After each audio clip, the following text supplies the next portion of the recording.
राष्ट्रसंत Vidyaniketan primary school Umarkhed, class 7th, subject science, and our unit name is changes physical and chemical. Think about it. म्हणजे आता याबद्दल आपल्याला विचार करायचा आहे. Can you now classify the natural and man-made changes you have listed as useful and harmful changes?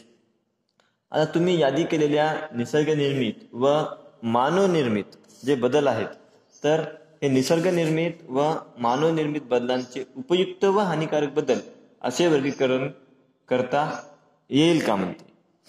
So far we have studied certain type of changes. आतापर्यंत आपण बदलांचे काही प्रकार अभ्यासलेले आहेत. What can you tell about 2 of these, namely busting of balloon and ripening of a fruit from the point of view of their duration, that is the time they take to happen. म्हणजे आतापर्यंत आपण जे बदलांचे काही प्रकार अभ्यासले आहेत त्यापैकी आता बस्टिंग ऑफ बलून म्हणजे फुगा फुटणे व रिपेनिंग ऑफ फ्रुट्स फळाचे पिकणे या दोन बदलांचा कालावधीच्या दृष्टीने विचार केला तर आपल्याला काय सांगता येईल. म्हणजे या दोन्ही जी गोष्टी आहेत तर कालावधीच्या दृष्टीने जर आपण त्याचा विचार केला तर आपल्याला त्याच्याबद्दल काय माहिती देता येईल. The duration of the busting of a balloon is far shorter than that of ripening of a fruit. म्हणजे फुगा फुटण्याचा कालावधी हा फळ पिकण्याच्या कालावधीपेक्षा काहीतरी कमी आहे.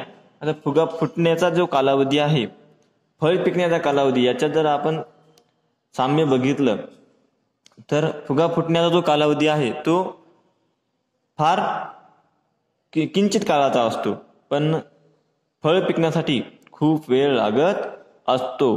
Changes that take place in a short period of time are called fast quick changes, while changes that take place over a long period of time are called slow changes.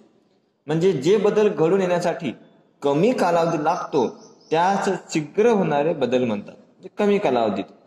तर फळ पिकण्याची जी क्रिया आहे ही सावकाश होणारा बदल आहे. म्हणजे फळ पिकण्यासाठी खूप वेळ लागत असतो, त्याच्यामुळे आपण त्याला सावकाश होणारा तो बदल आहे.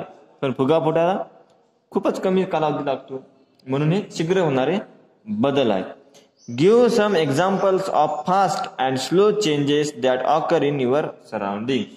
तुमच्या सभोवताली शीघ्र व सावकाश होणाऱ्या बदलांची विविध उदाहरणे सांगा. आता बघा इथं have some fun apparatus, pieces of glass, bangles and candles, a matchbox etc. इथं काय साहित्य दिलेलं आपल्याला, कोणते तर काचेच्या बांगड्याचे तुकडे, मेणबत्ती आणि एक काळी पेटी. मॅच बॉक्स म्हणजे काळी पेटी. आता हे प्रोसिजर दिलेली आहे तर बघू. Hold a piece of glass bangle in the candle flame supporting it with your fingers. म्हणजे काय करायचं आपल्याला, हे जे काचेच्या बांगड्याचा आपण तुकडा घेतला त्या तुकड्याच्या बोटाचा आधार घेऊन मेणबत्तीच्या ज्योतीमध्ये आपल्याला त्याला धरायचा. Take care to hit the piece in the middle keeping its 2 ends outside the flame. तुकड्याचा मधला भाग गरम होईल व दोन्ही टोके बाहेर राहतील याची आपल्याला काय करायची आहे, काळजी घ्यायची आहे. Observe it as the middle gets heated and become soft. काचेच्या तुकड्याचा मधला भाग नरम होईल त्याचे निरीक्षण करायचं. It bends due to the finger pressure on its end. In this way bring the 2 ends together and let the piece cool. नरम होणारा भाग हा 2 बोटांच्या टोकांवर असणाऱ्या दाबामुळे वाकला जातो. अशा प्रकारे दोन्ही टोक एकमेकांच्या जवळ आणा व जोडा आणि नंतर ती थंड होऊ द्या. A toran can be made by linking such pieces with each other. Make such toran of different patterns and colour and decorate your class and home. असे विविध तुकडे एकमेकांमध्ये अडकवून तोरण बनवता येते. अशी विविध आकारांची विविध रंगाची तोरणे बनवा व आपला वर्ग घर सजवा.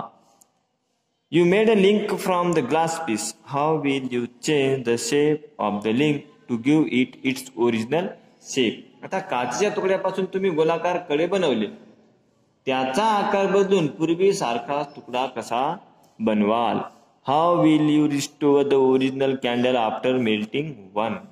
मेणबत्ती वितळून पुन्हा मेणबत्ती कशी तयार करता येईल? बघा अजून प्रश्न तुम्हाला केलेले आहे. Melting some wax and obtain the original solid wax again is something that we can do repeatedly. आता मेणबत्ती वितळून पुन्हा मेण मिळवणे हे आपण पुन्हा पुन्हा करू पाहू शकतो.